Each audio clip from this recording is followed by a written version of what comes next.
Bonjour à toutes et à tous. J'espère que vous allez bien, que vous nous entendez. Donc moi, je suis Florent Le Tourneur, je suis le dirigeant de la société We Feel Good et j'ai le plaisir d'animer ce webinaire avec nos différents invités. Vous avez un petit chat à droite. Est-ce que vous nous entendez? Rassurez-moi. Aurélien, Léanique, oui, donc super, donc ça fonctionne. Voilà, donc ouais, comme l'a dit Marie-Laure, donc qui travaille dans mon équipe, qui est derrière, n'hésitez pas à poser toutes vos questions pendant le webinaire, on y répondra pendant et à la fin, bien évidemment.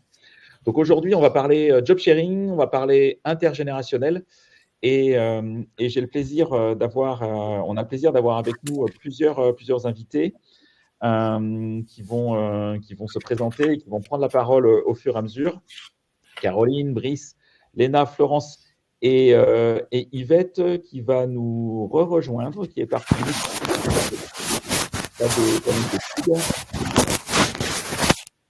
Il y a un bruit, c'est Caroline. Voilà, c'est les aléas du direct. Hein. On va faire simple. Ce que je vous propose, c'est un petit tour d'écran de vous présenter en une petite minute chacun maxi, et puis on va y aller. Allez, Caroline.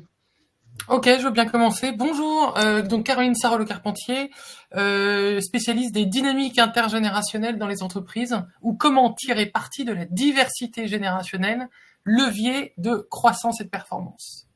Voilà, je laisse la parole à Léna. Merci Caroline. Bonjour à toutes et tous. Léna Basile. Alors moi je suis cofondatrice de Worksharing avec Florence et j'ai également une casquette de DRH à temps partagé et coach formatrice. Je vais enchaîner du coup. Bonjour à toutes et à tous. Florence Pawlowski, cofondatrice avec Léna de Worksharing, pour faire du conseil en job sharing que j'ai pu expérimenter. On en reparlera plus tard, mais à l'étranger en Allemagne. Et en parallèle aussi, j'ai d'autres casquettes avec du conseil coach en développement personnel et du management de transition sur du e-commerce. Donc enchantée. Brice, je continue ou pas? J'envoie la balle? Brice. Merci Florence. Donc Brice Coudriot, moi je suis consultant IT et transformation digitale, / chef de projet, / PMO en fonction des sujets. Et je passe la balle. Non, Yvette nous a pas rejoint. Elle va nous rejoindre, je pense qu'elle essaie de se connecter. Voilà, en tout cas, un grand merci d'être là. Avant toute chose, un petit sondage.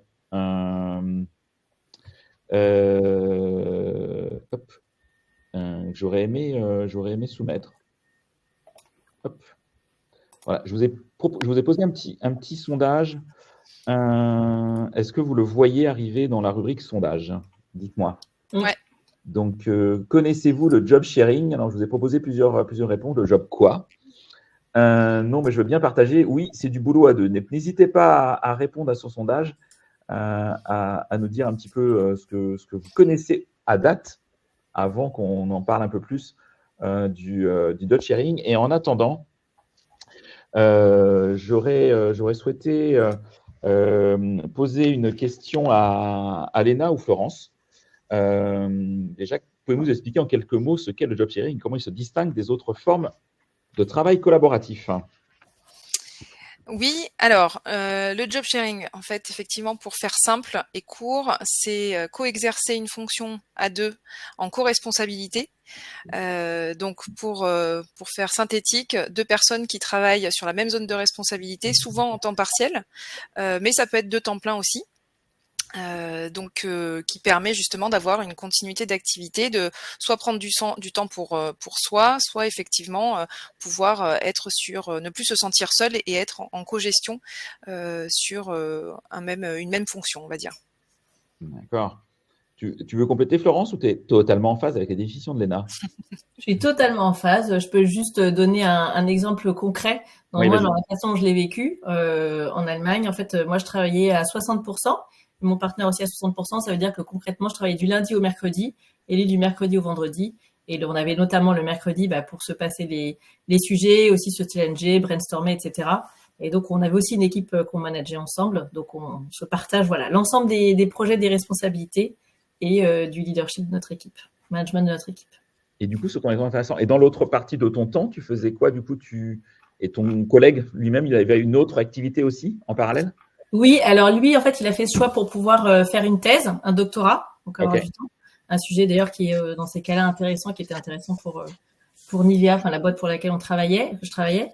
Et moi, en fait, j'ai fait ce choix-là pour pouvoir me former au coaching, à l'accompagnement et aussi pouvoir donner des cours à l'université. Donc avoir une autre activité à côté et m'ouvrir aussi à d'autres sujets qui venaient nourrir finalement mon job aussi chez Nivea. Ok, d'accord, très clair. Et selon vous, aujourd'hui, les bénéfices spécifiques du job sharing? Et puis après, on reviendra, je donnerai la parole à Caroline sur l'intergénérationnel pour qu'on fasse le lien. Il y a plusieurs bénéfices, hein. Effectivement, il y a des bénéfices pour les deux personnes qui travaillent ensemble, premièrement, on va dire, puisque on l'a dit déjà, on a la lutte contre l'isolement et le fait d'être deux, ça crée une motivation, une émulation, une dynamique de groupe finalement et de grandir ensemble. Donc il y a un transfert des compétences aussi, hein, puisque le périmètre de compétences est du coup plus large quand on est à deux. Et puis, ça permet justement de pouvoir prendre du temps aussi pour soi, ou en tout cas avoir une flexibilité dans l'organisation. On recherche aujourd'hui beaucoup de flexibilité et ça peut répondre aussi à ça. Et puis de pouvoir, après, il y a tout un tas de situations sur lesquelles on reviendra certainement, mais de pouvoir se nourrir et grandir ensemble pour le duo. Okay. Après, il y a aussi d'autres bénéfices pour le manager, puisque concrètement, il a la chance de pouvoir avoir un duo, enfin une double compétence, double expertise. Souvent, on se dit on recherche le mouton à 5 pattes, là, il peut avoir le mouton à 8 pattes. Et puis aussi, ça lui permet de gagner du temps. Enfin, je sais que moi, en tout cas, c'était le feedback que j'avais eu de notre boss. Il dit, en fait, rapidement, je suis moins sollicitée. Parce que à deux, on prend des décisions beaucoup plus faciles et ça lui permet d'avoir du temps pour faire autre chose à côté, notamment. Donc, avoir une meilleure qualité de prestation dans son équipe. Et notamment aussi quand l'un est en vacances, il y a toujours quelqu'un qui est là. Donc, autant de temps à passer en moins sur les équipes pour gérer l'absence des gens de son équipe. Alors, on a voulu, sur ce webinaire, zoomer sur le job sharing et en même temps l'intergénérationnel. Caroline, je vais m'adresser à toi, toi qui es spécialiste du sujet. Aujourd'hui, selon toi, quels sont les défis que vivent les organisations, les entreprises en matière d'intergénérationnel à date?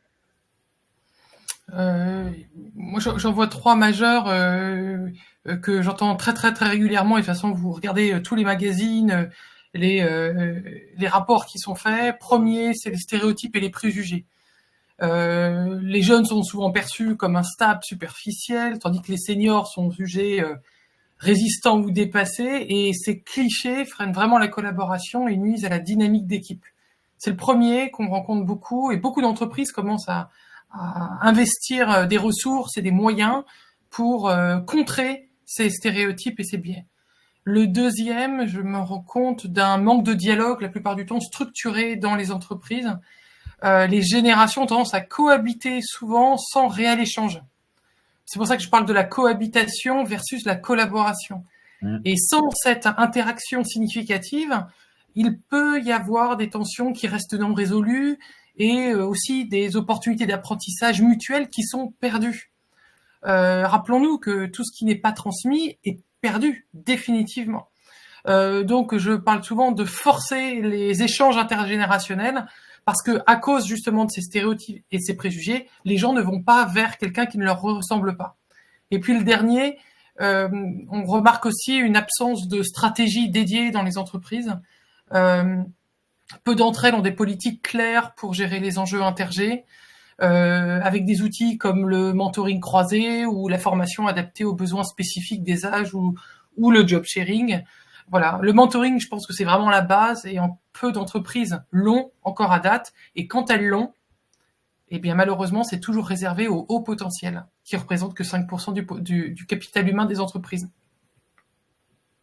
Ok. Voilà. Et ça, c'était des remarques, Léna ou Florence, sur ce que vient de dire Caroline ou pas sur l'intergénérationnel? Non, mais moi je suis assez d'accord. C'est ce que je vois avec ma casquette RH aussi, hein. C'est vrai qu'on a de peu d'entreprises finalement qui travaillent le sujet et qui prévoient, et on subit en fait beaucoup. On subit les départs, on subit la perte de compétences, les plans de succession sont pas forcément travaillés, ou alors c'est ce que tu dis, Caroline, ou alors on cible et on identifie uniquement certaines typologies ou des compétences critiques très pointues, mais pas sur la totalité finalement de l'ADN et de la compétence de l'entreprise et de l'organisation. Du coup, Caroline, selon toi, c'est quoi les opportunités aujourd'hui que tu vois que peut offrir une collaboration intergénérationnelle bien gérée? Alors, en ayant en tête job sharing, le mentorat, les rencontres, etc., je dirais le premier, c'est le levier d'innovation, clé pour un certain nombre d'entreprises de secteurs très concurrentiels. Dire que la combinaison générationnelle permet de combiner et la créativité et la maîtrise technologique des jeunes, enfin faut l'avouer quand même, avec l'expérience des talents expérimentés ou seniors, appelons-les comme vous voulez. Et cette combinaison va stimuler des solutions innovantes et améliorer aussi la prise de décision. C'est-à-dire que l'innovation est bien plus robuste avec une combinaison générationnelle que si vous faites travailler en chambre des gens qui se ressemblent. Et ça, c'est valable pour toutes les conditions de la diversité. Le deuxième point, j'y vois un transfert fort de compétences sur des transmissions de savoir-faire essentiels qui garantissent la pérennité de l'entreprise, et puis des perspectives modernes, notamment sur des technologies et des nouveaux usages qui peuvent amener l'entreprise dans une transformation de rupture et donc l'amener à découvrir de nouveaux clients. Et puis le dernier, peut-être la conséquence de ça, finalement, c'est le renforcement de la culture et de l'image employeur. Parce qu'une entreprise, enfin une organisation qui valorise la diversité générationnelle, ça va attirer des talents, ça va améliorer la satisfaction au travail, et puis fatalement, ça va fidéliser ses collaborateurs, tout en renvoyant à l'extérieur une image d'entreprise très inclusive et moderne. Alors, quand tu dis ça, sur le papier, ça paraît, je dirais, juste évident de le faire. Et néanmoins, tu as quand même beaucoup d'organisations qui sont loin d'être nickel sur ce sujet, d'être à la pointe de ce sujet. Et pourquoi ce décalage, en fait, entre ce qui nous paraît quelque part être aussi du bon sens, honnêtement, pour moi, et puis la réalité au quotidien, sur le marché du travail, sur peut-être les freins que se mettent un certain nombre d'organisations? Ouais, déjà, je pense que les DRH ont fort à faire en ce moment et qu'il y a un principe de priorité aussi. Ils ont peut-être beaucoup ils ont des ressources limitées, donc les initiatives intergé peuvent être perçues comme non prioritaires ou coûteuses, ce qui vont freiner leur mise en place. Deuxièmement, ça correspond un peu à stéréotype et biais, c'est un fort individualisme et l'entretien des silos dans les entreprises où chaque génération reste un peu enfermée dans ses propres habitudes. Ça limite les interactions, ça renforce les clivages, et notamment entre les jeunes et les plus seniors. Et puis, le dernier point, je dirais que s'il y a une co-responsabilité employeur, salarié et collectif, il y a aussi une responsabilité qui incombe aux managers, malheureusement, qui peuvent être insuffisamment formés. Et j'entends beaucoup de RH qui m'appellent en me disant ce sujet remonte de la part de nos managers. Ils se sentent pas suffisamment formés, ils n'ont pas les outils et ils n'ont pas les compétences nécessaires pour accompagner la diversité des âges dans leurs équipes. La direction leur impose des projets, des méthodes, etc. Mais c'est eux qui sont confrontés en tant que managers de proximité à la diversité générationnelle et ils ont du mal, ils n'arrivent pas. Donc c'est là où je pense qu'il faut vraiment travailler, c'est mon approche, sur une approche systémique, arrêter de tout mettre sur les pauvres épaules des managers, mais aller former les collaborateurs aussi au bénéfice de la diversité générationnelle et le collectif pour qu'ils se rendent compte que leur regard peut changer une trajectoire de vie. Voilà ce que je vois. Enfin. Donc ça doit être une démarche collective en fait. C'est pas juste une démarche RH, c'est pas juste une démarche managériale. C'est une démarche globale en fait de chacun. Ouais, complètement. Le retour d'Yvette. Bonjour Yvette. Bonjour à tous. Bonjour Yvette. Désolée, petit problème technique là. Problème de navigateur apparemment. Pas de souci Yvette. Tout à l'heure, Brice et toi, vous allez pouvoir intervenir. Je serais très content de te voir avec nous. Léna, Florence, du coup, quand on voit le regard que Caroline pose sur l'intergénérationnel et vous, avec votre expertise, job sharing, quels seraient selon vous aujourd'hui les bénéfices spécifiques du job sharing dans un contexte intergénérationnel où on peut accueillir effectivement des personnes qui ont 18-20 ans et jusqu'à maintenant 64 ans, quoi, voilà, voire 3 générations dans l'entreprise. Bah, en fait, on en voit plusieurs. Caroline, tu parlais de ce transfert de compétences, enfin parfois des compétences qui partent, enfin qui ne sont pas à garder. Bah, typiquement, si on a un duo junior-senior, on va pouvoir permettre en fait ce transfert de compétences et de façon beaucoup plus fluide. Parce que quand on travaille, quand on se partage un poste, mais il y a tout ce temps d'échange, de challenge, et donc la formation, elle va être faite encore plus, on va dire, de façon beaucoup plus fluide et beaucoup plus efficace, puisqu'on va travailler sur les mêmes projets. Donc là-dessus, je pense que ça, c'est un vrai plus. Et je pense que c'est en fait en version encore plus accélérée. Je pense qu'on aura aussi, avec Yvette et Brice, ça va être intéressant d'avoir leur écho. Mais voilà, je pense que ça, c'est un vrai plus. Après, tu parlais aussi, Caroline, de ce côté, tension intergénérationnelle. Ben là, le fait d'avoir un duo junior-senior, chacun, en fait, est beaucoup plus ouvert à comment fonctionne l'autre, en fait, puisque voilà, on partage le même poste. Et donc je pense que ça casse un peu je sais pas si on peut appeler ça les biais cognitifs. Hein, après Léna, tu me corriges ou pas, mais de se dire voilà, on a une vision de cette génération, de l'ancienne génération qui est comme ça, et l'ancienne génération aussi une vision de la nouvelle génération. Je les vois comme ça. Et en fait, quand on travaille ensemble, vraiment main dans la main, ça permet de casser cette vision-là, ou en tout cas d'ouvrir. Je dirais un peu ouvrir ses chakras, entre guillemets. C'est la démonstration par la preuve. Hein. Ouais. Oui, voilà. Il ne faut pas changer ce qu'on pense, il faut changer la manière dont on fait. Donc la preuve en action, on voit les bénéfices immédiats et ça rayonne autour de soi d'ailleurs. Et puis, on parlait de transfert de compétences, les hard skills, les compétences techniques professionnelles, mais il y a aussi un transfert de compétences, ça peut être aussi les soft skills, en fait, comportementales. Quelle est la façon qu'on a, soit de manager un projet ou une équipe, comment on faisait peut-être l'ancienne génération, comment on fait la nouvelle, et en fait, de ça, je trouve, émerge quelque chose d'encore plus puissant. C'est pas l'un ou l'autre, c'est comment on peut peut-être faire, quand on prend deux choses complémentaires ensemble, comment on peut faire encore mieux. Voilà déjà ce que je vois. Après, Léna, je ne sais pas si tu veux compléter ou. Oui, après c'est vrai que c'est aussi ce que ça apporte comme bénéfice de plus de, on va dire, de fidélisation aussi, parce que alors on a eu plusieurs témoignages de ce point-là, c'est-à-dire que effectivement quand on travaille en duo, on s'attache aussi à une micro-équipe quelque part, et on a une espèce de loyauté aussi interpersonnelle l'un envers l'autre, qui fait que on se sent engagé en fait envers son duo. Et du coup, ça crée vraiment une dynamique positive d'engagement et de fidélisation. Et du coup, ça permet aussi d'aménager aussi potentiellement les fins de carrière aussi. On est dans une recherche de dispositifs aujourd'hui dans les entreprises, de dire comment est-ce qu'on arrive à garder le plus longtemps possible les seniors, parce qu'on va avoir une pénurie de talent avec une balance négative, on va dire, de nouveaux actifs par rapport à des départs en retraite. Ça peut être aussi une façon de conserver aussi des talents dans l'entreprise avec un aménagement aussi du poste, on va dire. Léna, du coup, le job sharing, c'est ouvert à tout le monde, ou est-ce que c'est réservé à des métiers, des fonctions particulières ou des organisations particulières dans un autre registre? Comment est-ce que tu te positionnes toi là-dessus? Est-ce que tu peux dire en fait tous les métiers applicables au job sharing?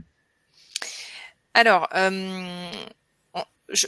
effectivement, de notre retour d'expérience par rapport à ce qu'on a soit vécu, puisqu'on a vécu toutes les deux avec Florence, soit les témoignages que l'on a en France ou à l'étranger, puisqu'on a un retour d'expérience plus important, on va dire, à l'étranger, ça peut s'appliquer à de nombreux métiers. on va pas sectoriser par type de métier parce que finalement, à partir du moment où on peut travailler à deux sur une zone de responsabilité, on pourrait potentiellement, même si on va jusqu'au bout du bout, sur une chaîne de production, on pourrait faire du job sharing quelque part quand on est en 3-8. Bon, après, par contre, sur le job sharing vraiment, pour en sortir tous les bénéfices et l'impact, on va dire la performance que ça peut apporter, il faut effectivement, plutôt que d'un type de métier, un type d'organisation, une ouverture, une maturité, on va dire, de la culture d'entreprise, notamment sur la confiance et sur la remise en question finalement de l'organisation. Parce que c'est un mode de travail qui change, qui casse un peu les codes et notre côté peut-être un peu pyramidal et très structuré français notamment. Mais du coup, c'est de se dire que ok, on casse un peu ses croyances, on fait confiance. Il y a une notion de confiance qui est importante. Il y a une notion d'ego aussi. On n'en a pas forcément parlé, mais c'est important effectivement quand on est à deux sur une zone de responsabilité comme ça, sur du job sharing, de mettre un peu son ego de côté parce que on est deux, donc on assume aussi les réussites et les échecs et du coup l'idée c'est pas de prendre le pas l'un sur l'autre parce que sinon ça ne fonctionne pas. Faut vraiment être au même niveau, on va dire.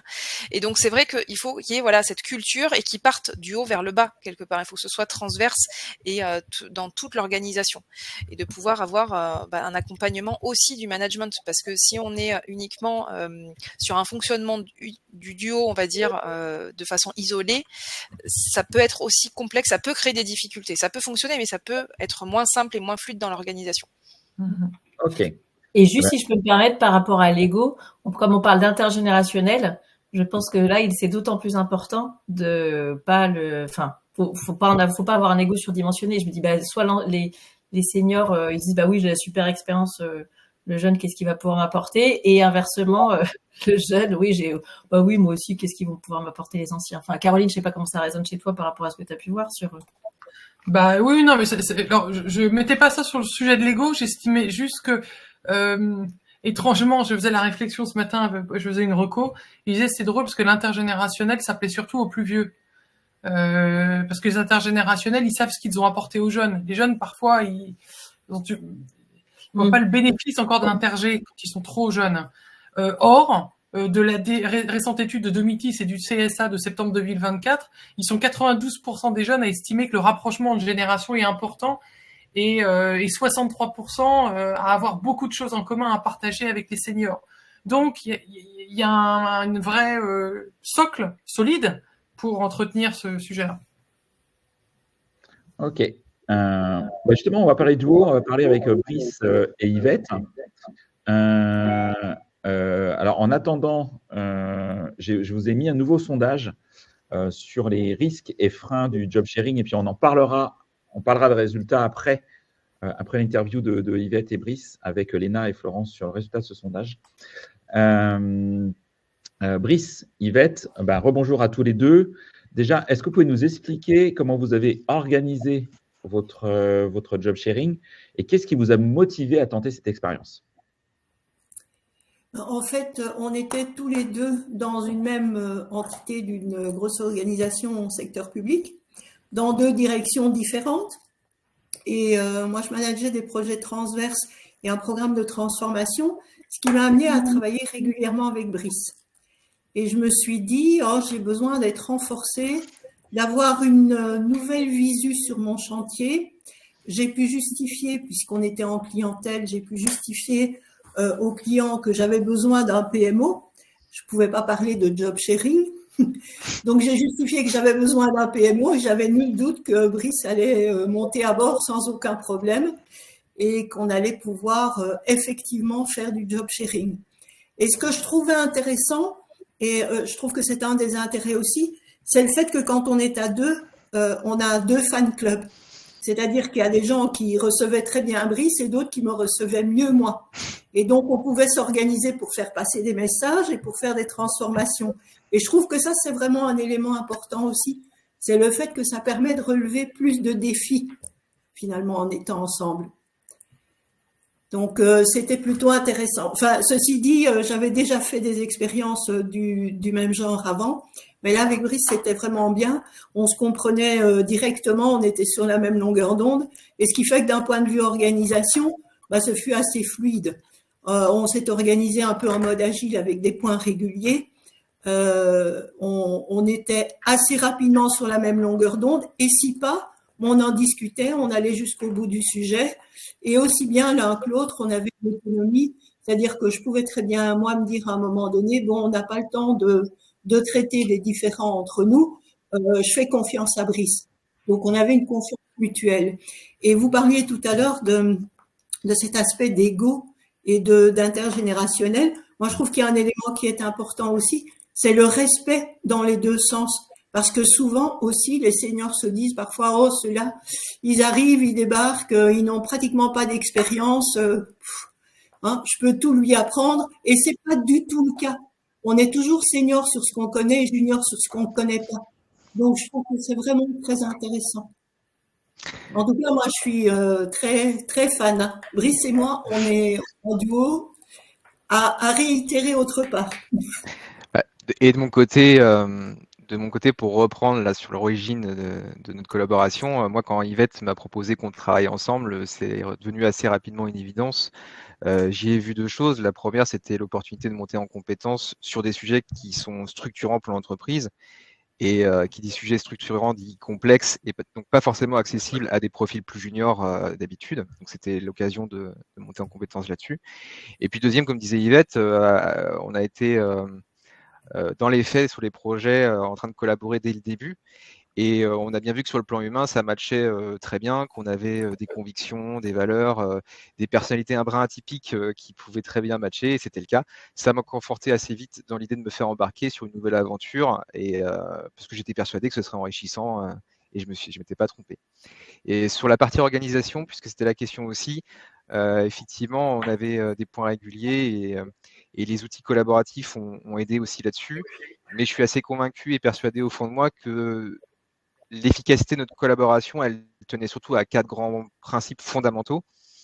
Le premier, comme disait, la confiance, pas de micromanagement, une forme de responsabilisation, d'autonomie sur les sujets. Deuxième, la transparence. On peut se dire droit à l'erreur, pas de rétention d'informations, comme ça peut des fois arriver dans d'autres contextes. Une forme d'horizontalité hiérarchique qui rend les échanges beaucoup plus fluides et beaucoup directs, et on gagne un temps fou.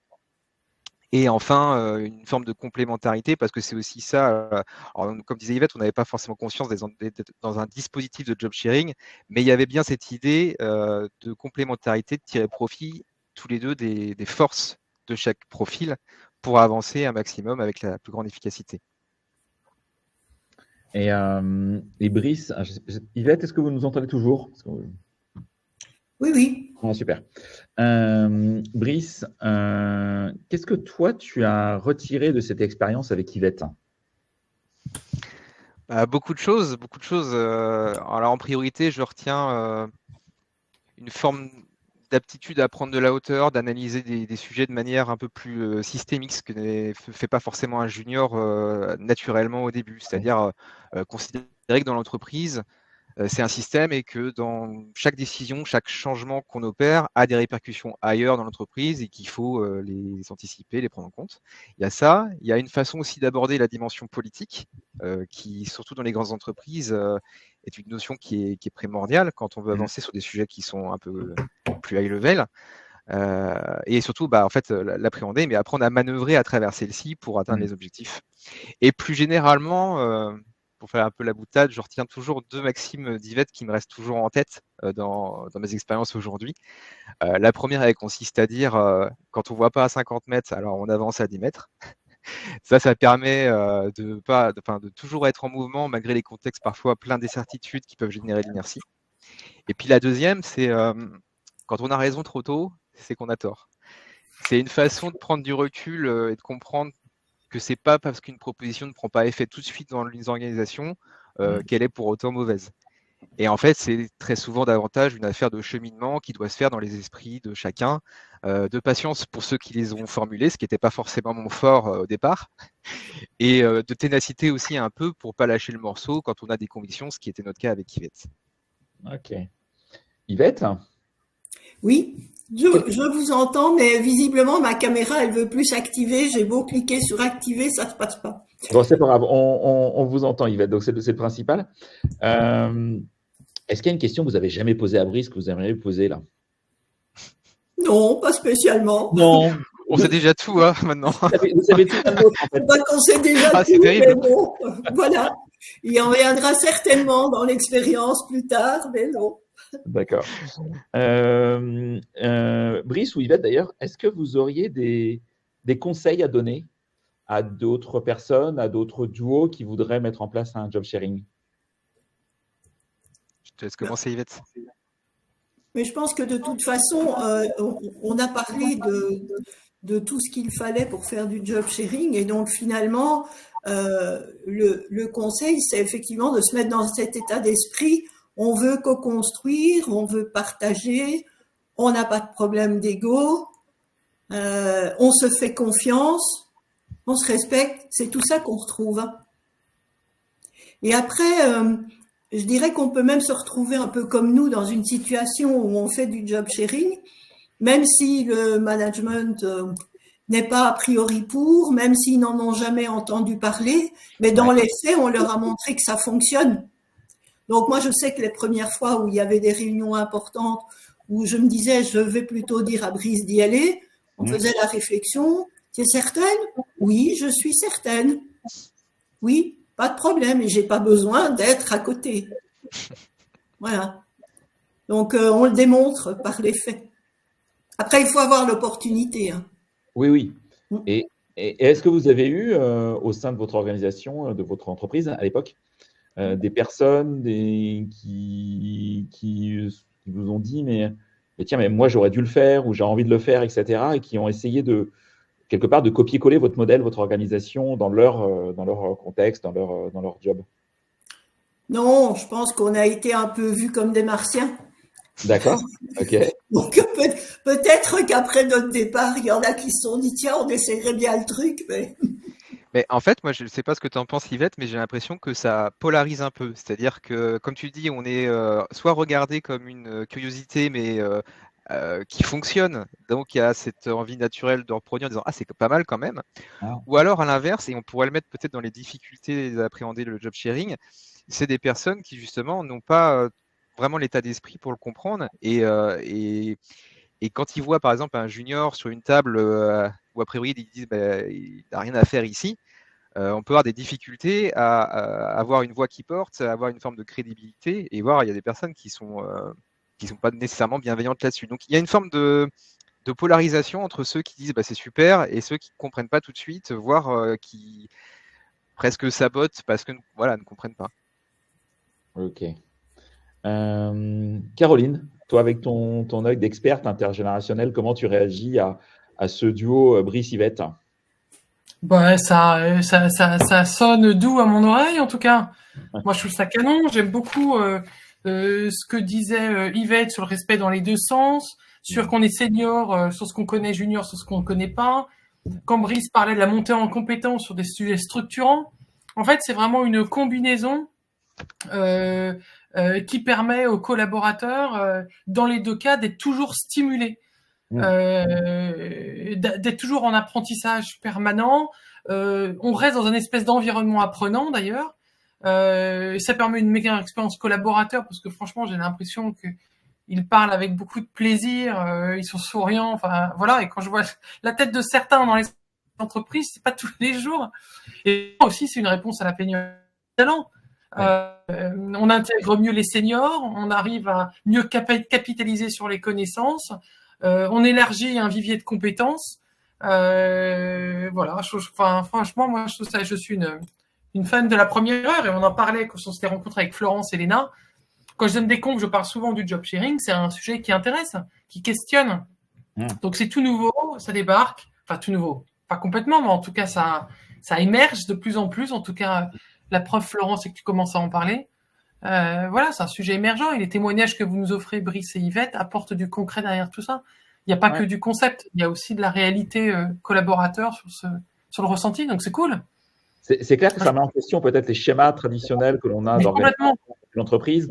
Moi qui ai été 15 ans DRH dans des grands groupes, on en était très très loin. Alors, et quand vous parliez, Brice, toi quand vous parlez plus, ou Yvette, vous en avez parlé tous les deux, des jeux politiques dans les grands groupes. Waouh.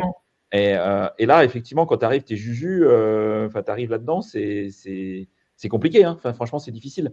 Et donc, d'être accompagné par une personne qui connaît bien cette organisation, c'est malin. Et j'ai bien aimé ce qu'a dit Yvette en disant de temps en temps, c'était moi qui allais au front, entre guillemets, ou de temps en temps, c'était Brice, selon l'interlocuteur ou l'interlocutrice qui était en face. C'est malin. Voilà, ça permet de doubler les chances de gagner sur des projets aussi. Hein. Et puis, je pense qu'il y a des chiffres qu'on retrouve entre le mentoring et le job sharing sur des personnes qui ont bénéficié, notamment de la partie. Je ne sais pas si on a assez de recul aujourd'hui sur le job sharing, mais sur le mentoring, en tout cas, il y a une vraie démonstration de performance sur des collaborateurs, d'accélération de carrière de jeunes collaborateurs qui ont bénéficié de mentoring. Donc, on est dans les mêmes cas avec le job sharing. Sur les compétences, la politique, la capacité à évoluer dans un univers a priori un peu obscur, d'avoir les clés plus rapidement que quelqu'un d'autre. Ok. Merci pour ce témoignage, Brice. Merci Yvette. Vous pouvez rester avec nous. C'est même indispensable, il y aura peut-être des questions. Je reviens sur le sondage que j'ai posé. Et là, je vais m'adresser à Florence et à Elena. Alors, c'est partagé, mais le premier sujet qui est revenu, c'est le coût financier. Qu'est-ce que vous en dites, Léna, Florence? Est-ce que ça coûte plus cher, en fait? Alors, c'est toujours la grande question. Est-ce que c'est un des premiers blocages? Bon, forcément, si on se dit qu'à minima, quand même, ce qu'on recommande, c'est que chacun soit à 60%. Donc, ça veut dire 1,2 ETP. Voilà. Donc, oui, c'est 20% au moins de coûts en plus. On a fait avec Léna un premier calcul. Et notamment, on est en train de faire un livre blanc et on fait travailler des étudiants justement dessus pour calculer le retour sur investissement en France, parce qu'il y a des calculs qui sont faits à l'étranger. Mais vous savez, en France, on aime bien avoir nos données à la française, parce que la France est toujours spécifique. Donc voilà, donc on travaille dessus. Mais au global, ce qu'on voit, c'est que le ROI, il est positif, parce qu'en fait, quand on regarde d'un côté le coût, donc le coût effectivement charge salariale en plus, le coût de la mise en place, etc. Mais tout ce qu'on gagne et toutes les économies qu'on fait à côté, on parlait tout à l'heure, Caroline, tu disais dans les études qu'il y a sur la productivité, l'efficacité par rapport au mentorat, on voit en moyenne après aussi ce qui se passe à l'étranger ou même en France, que des salariés qui sont plus engagés, ils ont 20% en moyenne de productivité en plus pour eux et puis aussi pour l'équipe. Et quand on voit qu'il y a un effet de halo entre le manager et l'équipe, déjà ça fait un plus. Et après, d'autres économies qui peuvent être faites sur la formation, l'absentéisme qui est beaucoup moindre. On a moins de risque de burn-out, donc c'est moins de frais, moins de coûts. On le disait aussi, continuité dans le travail, puisqu'il y a toujours quelqu'un qui est là. Donc, mis tout ça, mis bout à bout, on a un ROI qui est positif. Voilà, d'un point de vue financier, si on le regarde d'un point de vue financier. Après, il y a d'autres bénéfices. Je peux déjà parler de ce point-là. Ok. Et dans les réponses, alors l'ego, on en a un peu parlé, puis je pense que Brice et Yvette en ont vraiment très bien parlé. Par contre, c'est vrai qu'on n'a pas abordé la question de la responsabilité juridique dans le poste, réellement. Comment est-ce que ça fonctionne, Léna, ce sujet? Oui, alors c'est aussi un point qui est très regardé par les RH notamment. À chaque fois, c'est mais comment on fait pour la responsabilité? Parce qu'on a un droit social qui est quand même un petit peu compliqué en France, plus que chez nos voisins. Pour le coup, et donc c'est toujours la question de oui, mais si ça se passe mal avec quelqu'un, avec un des deux, comment on le gère, etc. Est-ce que c'est un contrat mutualisé, etc. Alors on reste on est sur un droit social français, donc on va pas faire, en tout cas pas tout de suite, faire bouger les lignes au niveau du droit du travail. Donc on est sur deux contrats distincts, effectivement, individuels, avec effectivement le lien contractuel qui va rester individuel. Alors soit on est sur du temps plein et on reste sur un contrat classique, soit on est sur du temps partiel et on a effectivement un contrat à temps partiel. Et sur la partie zone de responsabilité, il peut y avoir plusieurs options. Aujourd'hui, on travaille d'ailleurs avec un expert en droit social sur le sujet pour accompagner et pour que ce soit le plus adapté et sur mesure possible par rapport à la culture de l'entreprise et au mode de pratique et au mode de management aussi. Parce que selon la maturité et la culture, on va pas avoir le même cadrage, on va dire, juridique. Mais on peut avoir effectivement, aujourd'hui, par exemple, quand on est RH, on a une zone de responsabilité qui peut être conjointe avec un directeur général, par exemple. Ça existe. En fait, on peut avoir aujourd'hui dans notre droit du travail, des zones de responsabilité communes avec des délégations de pouvoir. Donc, on peut avoir ce type d'organisation aussi sur du job sharing si on pousse jusqu'au bout, on va dire, contractuellement, la responsabilité. On peut aussi être dans une notion un peu plus souple et de se dire qu'on est sur une charte d'engagement avec un fonctionnement un petit peu moins formalisé selon la culture d'entreprise. C'est pour ça que je dis il y a un peu de sur-mesure aussi parce que ça dépend aussi où met le curseur l'entreprise, sachant que la responsabilité individuelle reste tout de même à titre personnel. On a une évaluation qui est faite individuellement, mais qui peut, sur certains aspects, être faite également sur du collectif. Donc là, c'est aussi en termes de pratique, on va dire RH et managériale, à adapter, à mettre en place en fonction de l'organisation et de ce que l'entreprise a envie d'impulser et de prôner. Par exemple, moi je sais qu'à titre perso, quand j'ai vécu le job sharing, j'avais des objectifs individuels et une partie d'objectifs collectifs. Florence, c'était un petit peu différent. Ouais, moi genre on avait les mêmes objectifs. Après c'était les objectifs individuels étaient plus sur des thématiques peut-être un peu plus soft skills éventuellement, mais le reste c'était commun. Voilà, donc ça c'est vraiment à la main finalement de l'entreprise et par rapport à la culture. On peut avoir effectivement, et du coup quand on parle aussi de responsabilité, c'est en fonction de ça aussi, de comment on établit les missions et les zones de responsabilité chacun, sachant que le principe même du job sharing, c'est d'être quand même en co-responsabilité, notamment face à des tiers, de se dire, l'idée c'est pas de se dire, t'as fait une erreur là, donc c'est ta faute, etc. Là, on est vraiment sur du partage, on va dire, de responsabilité. Ok, j'ai envie pour terminer ce webinaire, à venir sur les bonnes pratiques, quelque part, pour réussir le job sharing. Il y a une question que je voulais vous poser, Léna et Florence, mais Alison l'a déjà posée pour Brice et Yvette.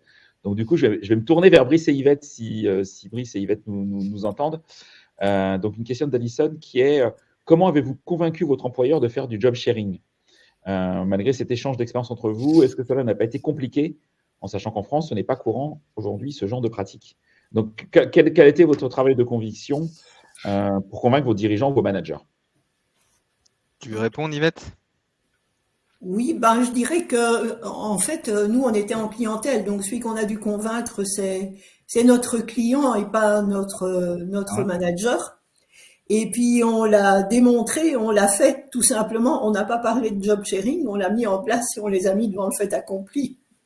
C'est ça, je partage. Je pense que si on était venu avec la proposition de dire on va faire du job sharing, je ne saurais pas été forcément très entendu et compris tout de suite. Et donc, en fait, c'est aussi, et ce qu'on a reproduit un peu cette philosophie à travers les projets, c'est-à-dire que dès qu'on avait des convictions, et ce qui était le cas, on les mettait en pratique et par l'exemple, on finissait par convaincre parce qu'on nous foutait la paix parce que ça fonctionne. Donc, il n'y a rien à dire. Ok. Léna, Florence, quels conseils globaux vous donneriez, vous, à une personne qui voudrait convaincre sa hiérarchie, ses boss de se lancer dans l'aventure? Vas-y, Léna. Ah, ok, voilà. Juste pour partager aussi la façon dont je l'ai fait, parce que j'ai dû aussi convaincre ma manager, en fait, de passer en job sharing, parce que moi, j'étais à temps plein. Et du coup, qu'elle prenne, Thomas, mon binôme, pour venir avec moi. Et en fait, je lui ai montré plusieurs avantages pour elle. C'est-à-dire que Thomas, je l'ai fait venir et lui avait des compétences qui étaient complémentaires des miennes. Concrètement, lui, il avait une vision, qui était une vision très, très stratégique et il avait eu des niveaux encore plus seniors que les miens. Et donc apporter cette casquette-là en plus de celle que j'avais. Donc je pense que le mouton à 8 pattes, on le crée ensemble. Et puis aussi, je lui ai montré, et ce qui s'est avéré, enfin je sais pas si on peut dire avéré vrai, mais enfin ce qui est montré la réalité, la vérité, c'est que ça allait lui faire aussi gagner du temps en termes d'efficacité, parce que ce qu'on allait produire, elle allait être d'un niveau supérieur, elle est moins sollicitée. Et c'est ce que je disais tout à l'heure. Enfin, c'est le résultat qu'elle a eu très rapidement. Donc, lui montrer en fait les avantages pour elle. Et ensuite, après, oui, il y a toujours une négociation. Voilà, combien ça va coûter. Et de le mettre dans la balance pour dire, au final, ce qu'on produit est bien supérieur. Ok. Et je pense que Je pense que c'est important aussi d'identifier de lever les freins en fait, parce que il y a tout un tas de croyances et de freins un peu inconscients quand on connaît pas ce mode de travail. Et donc c'est aussi de réfléchir dans les argumentaires, en tout cas à préparer, c'est de dire bon ok qu'est-ce qui pourrait ne pas fonctionner, comment est-ce qu'on lève en fait ces freins-là et comment est-ce qu'on apporte une solution pour que ça ne crée pas de la désorganisation, mais plutôt que ça apporte de la valeur et de la performance en fait. Et souvent, dans les freins, il y a aussi le risque, le manager, typiquement, dit, bah, ça veut dire que j'ai 2 personnes avec lesquelles je vais devoir parler. Comment est-ce que vous allez être sûr que vous allez pouvoir vous aligner? Pour les équipes que vous managez, bah, comment vous êtes sûr, pareil, qu'ils ont bien la bonne information, que ce soit pas redondant, etc. Et donc ça, typiquement, bah, ça a été de montrer, voilà, l'organisation qu'on a, comment on se passe, comment on se fait la transmission des informations, avoir des outils qui soient aussi disponibles. Un petit exemple, hein, on avait une seule adresse mail commune, un même mail commun, une boîte mail commune. Florence, Thomas, et d'ailleurs on s'appelait Floto, voilà, et un OneNote partagé, enfin voilà, et toutes les informations étaient disponibles. Donc une seule personne qui répond, il n'y a pas la question à se poser, ah oui, qui j'appelle? Non, c'est Florence, Floto, voilà. Et petite question là de néophyte, pour les congés payés, comment ça s'organise du coup? Est-ce que vous partiez en congé ensemble? Bonne question ça. Voilà, ou est-ce que… Ça fait 10 semaines en fait. Voilà, où est-ce que ça fait… mais ou alors justement, vous ne partiez volontairement pas en congé en même temps et l'autre personne du coup prenait le relais de la personne absente pendant ses congés. Volontairement, partez pas ensemble, pas en même temps, parce que Ok. justement, ça permettait d'avoir toujours quelqu'un 3 jours par semaine. Et pour l'équipe et pour le manager, c'est quand même beaucoup plus confort. Ça veut dire que en France, on aime bien prendre 3 semaines de congé. Ben là, en fait, il y a jamais de trou. Il y a jamais de trou en fait. Il y a jamais 3 semaines où il y a personne. Donc c'est quand même vachement plus confort pour le manager qui se dit bon bah c'est bon, je vais pas devoir gérer l'équipe de mon équipe, enfin de mon voilà. Je comprends bien. Et inversement, l'équipe elle se dit bah j'ai pas besoin de me dire bah je vais passer par le N+2 pour avoir mes réponses. Et Brice et Yvette, de la même manière, vous preniez vos congés ensemble ou au contraire pas du tout de manière séparée? On s'organisait pour qu'il y ait toujours un de nous deux, un peu le même modèle que Florence. D'accord, de la même manière. Ok. Léna, Florence, en quelques minutes, quelles seraient les grandes étapes à mettre en place pour réussir un projet de job sharing dans une organisation? Vas-y, Léna, si tu veux. Ouais, en fait, on a identifié 3 grandes étapes qui sont importantes pour justement faire que ça fonctionne. Il y a une partie forcément de diagnostic et d'état des lieux, de se dire on se l'est dit plusieurs fois lors de nos échanges, il faut que ce soit aussi du sur-mesure par rapport à la culture, par rapport à l'organisation et que ça se fonde finalement aussi dans les fonctionnements déjà préexistants dans l'entreprise. L'idée, c'est pas de révolutionner et de tout casser et de tout changer. Donc, il y a ce diagnostic à faire en premier lieu, de se dire, bon, quelles sont les pratiques, comment ça s'organise et comment ça peut justement rentrer dans l'organisation déjà actuelle, avec une partie d'interview, questionnaire, workshop, etc. De pouvoir justement adapter et surtout aussi sensibiliser en interne. C'est-à-dire que l'idée, c'est de parler aussi de ce mode de travail, parce que plus on va en parler, plus ça va être connu, plus ça va être aussi intégré et potentiellement plus on aura de l'adhésion des parties prenantes, que ce soit des duos, mais aussi du management et des pairs. Et donc ça passe aussi par une partie, on va dire, accompagnement par guide pratique, qu'est-ce que c'est de travailler en job sharing, en quelques tips, on va dire. Donc ça, c'est la première partie.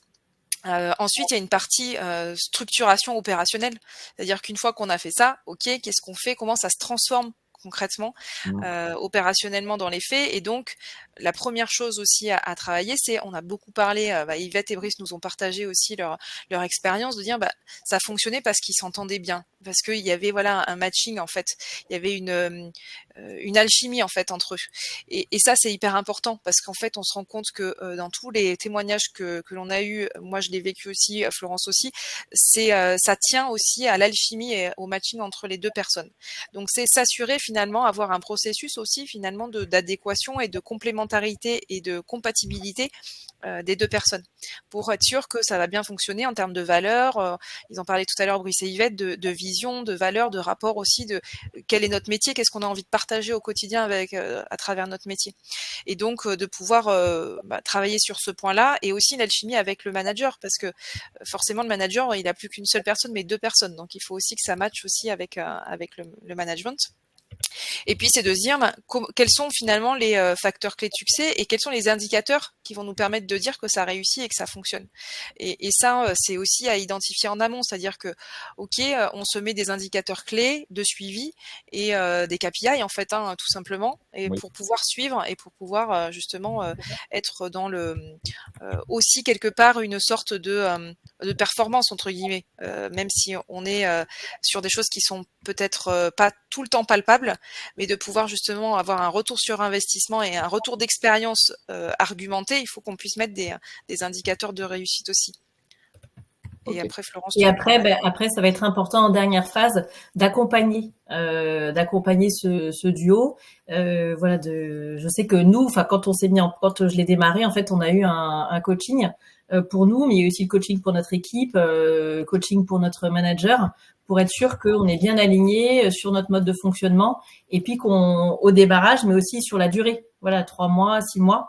Et après, quand ça roule, mais c'est important, voilà, d'avoir cet accompagnement-là pour lever toutes les problématiques et se dire les choses. Si ça fonctionne, ok. Si ça fonctionne pas, tout de suite, on met ça en avant. Et puis ensuite, dans cet accompagnement, il y a aussi toute la partie continuer à communiquer en interne, voilà, sur ce mode de travail. Et puis, à partir du moment où il y a plusieurs duos qui sont formés, d'avoir une communauté, créer cette communauté, de pouvoir avoir un échange de bonnes pratiques et d'animer cette communauté en interne. Ok. De job sharer. Avant de vous poser la dernière question, je relance un petit appel aux personnes qui nous écoutent. Si vous souhaitez poser des questions, n'hésitez pas. On va bientôt clôturer ce webinaire. Donc, moi, ma dernière question, en fait, pour Florence, pour Léna, ce serait quel piège éviter lorsqu'on met en place ce job sharing? Est-ce qu'il y a un ou deux pièges qui sont pour vous importants d'éviter? Oui, les pièges en fait, c'est déjà de subir et d'imposer. Parce que on est sur un dispositif de volontariat aussi, et de dire que les personnes, elles ont envie de le faire. On va pas imposer des personnes. Enfin, en tout cas, il y a peu de chances que ça fonctionne si on impose un binôme.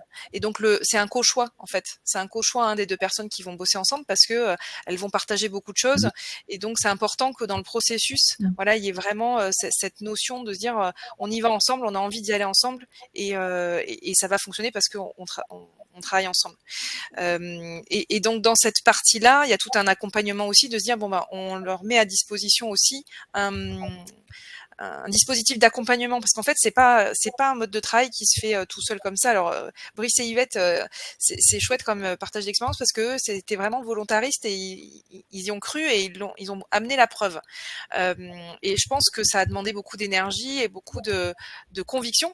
Et pour justement limiter les cas d'échec potentiels, c'est important de pouvoir aussi apporter finalement un cadre qui permet aux personnes de recalibrer s'il y a des petits écarts. On parlait du coaching, d'accompagnement, des choses comme ça, pour se dire on met tout de notre côté pour que ça fonctionne bien, et on ne laisse pas de façon autoportée quelque part deux personnes dans la nature en disant ça va marcher, ils se débrouillent, quoi.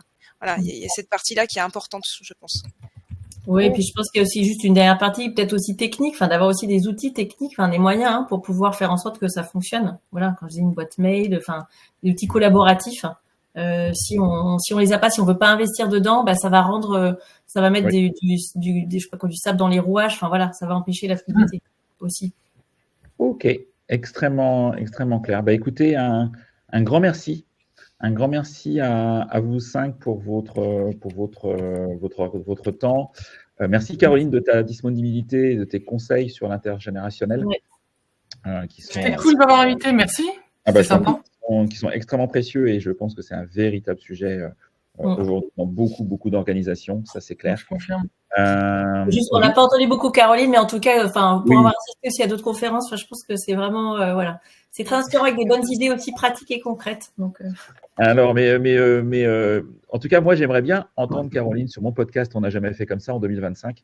Donc, je te lance l'appel, Caroline. Si tu as envie de. Pas d'appel, je dis oui. On en parlera. Et ce sera avec grand plaisir. On va organiser ça. On fera ça en off. Ça roule. Brice, Yvette, Un grand merci pour votre temps, votre témoignage. Moi, j'ai beaucoup apprécié, beaucoup aimé votre énergie à tous les deux. Très authentique. Ouais, très authentique, très sincère, et ça, c'est très chouette. Merci donc à tous les deux pour votre présence. Merci pour l'invitation. Je vous en prie. Et puis pour toutes les personnes qui nous écoutent, si vous avez toutes les questions que vous souhaitez pour mettre en place le job sharing dans votre organisation, dans votre société, dans votre administration, j'en sais rien, n'hésitez pas à contacter Léna et Florence. Elles sont accessibles, très sympas, toujours dispo. Et puis vous pouvez compléter parce que vous êtes déjà intervenues d'ailleurs sur quelques podcasts toutes les deux sur ce sujet. Donc en allant sur votre plateforme préférée, vous trouverez forcément un podcast soit avec Léna, soit avec Florence, ou peut-être les deux d'ailleurs. Oui. Donc voilà, ça permettra de compléter ce webinaire. Merci à tout le monde. Et puis, super, merci à toi Florent. Merci. Bonne année à tout le monde. Merci. Bonne journée. Au revoir. Au revoir.